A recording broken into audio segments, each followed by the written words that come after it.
This is the Church of St. Paul in the Desert. Good morning. It is very, very good to be here with you this morning, and thank you for your gracious hospitality. Thank you also to Andrew for your generous invitation to be here today. Andrew and I go back to 1997 when we were both part of something called the Clergy Leadership Project. And Andrew and I were part of a small group within a larger class that did a lot of work together, not only when the class met annually, but throughout the course of those 4 years of the program. And so, although I have never before been to St. Paul's, it is very good to finally be here. Now, Andrew is admired by many people, and you know him better than I do as your beloved rector, as your pastor, and for many of you, probably also your friend. But one of the things that I've always known about Andrew, and only realized as I was looking through the bulletin this morning, and perhaps you found it in this lovely flyer, is that Andrew has always been a leader in working probably with many of you in this congregation, in proclaiming the light and the love and the justice and the hope of the gospel of Jesus Christ, not just in this place, but where we're all called to do it in the community. And I personally, Andrew, I'm so thrilled that the community is honoring you. So blessings.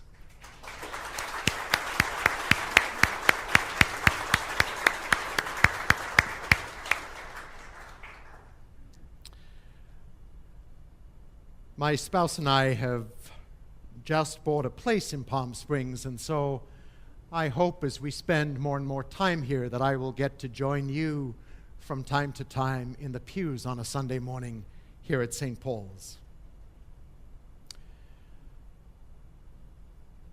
What a story in today's gospel.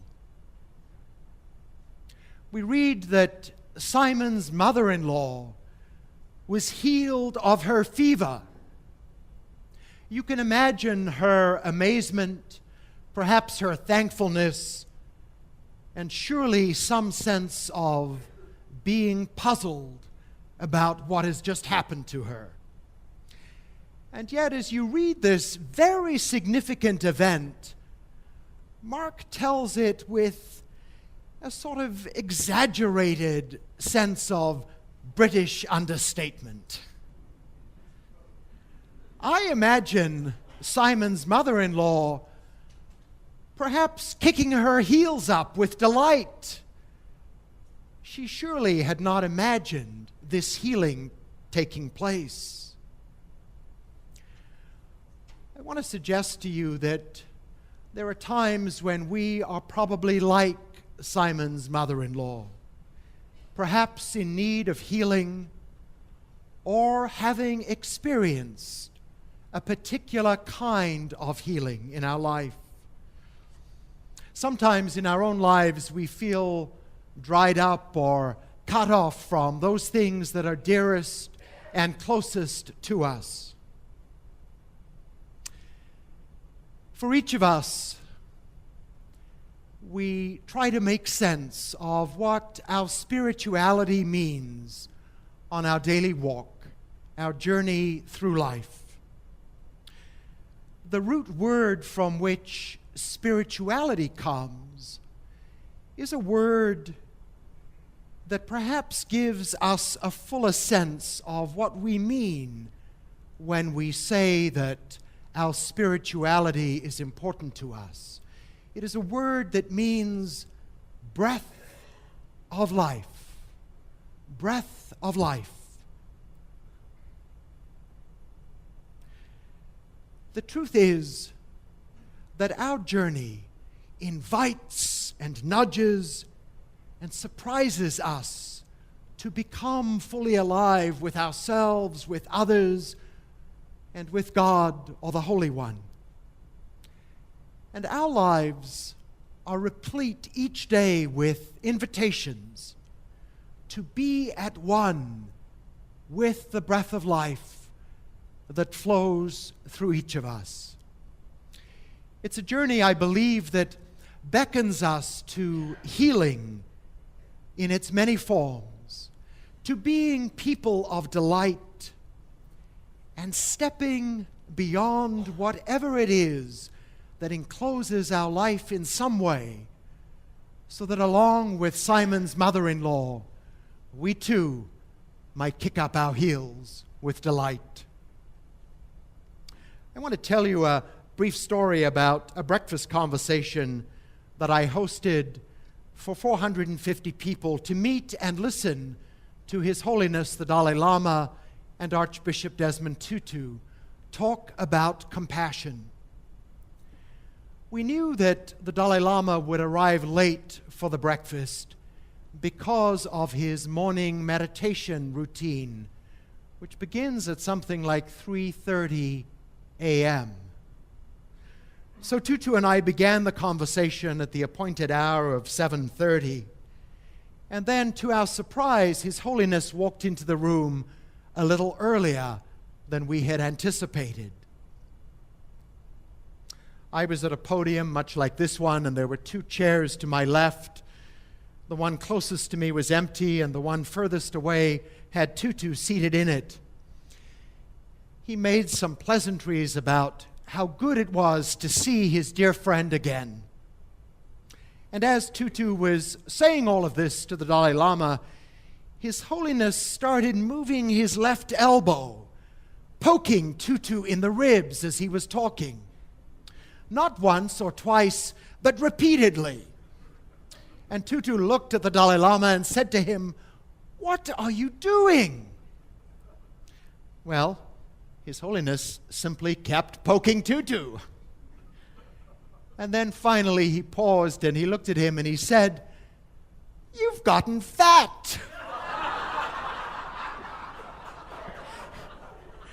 And then, in case Tutu hadn't gotten the point, he added, "You've put on weight." Now, mind you, it had only been about 3 months since they had last been together. But at that moment, they both dissolved into peals of laughter.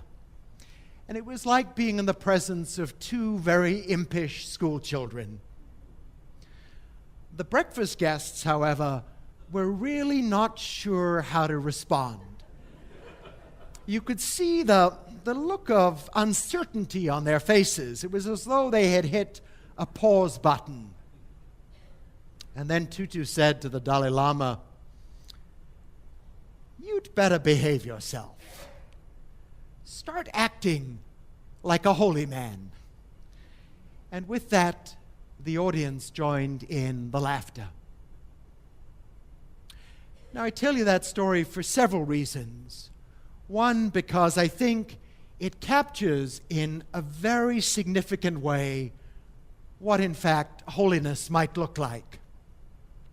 And two, because these iconic people know a great deal about being centered in the breath of life in their respective traditions. They have each experienced an abundance of unexpected healing of relationships as they invite others to open their eyes and their hearts to the truth that each one of us is made for goodness, for kindness, for oneness with others, and yes, for exactly the kind of delight that they live with. Like them, and probably like Simon's mother-in-law, our openness to healing of many kinds and to being grounded in delight allows us to step beyond what encloses us and become perhaps even just a little more fully alive with the breath of life that flows through us.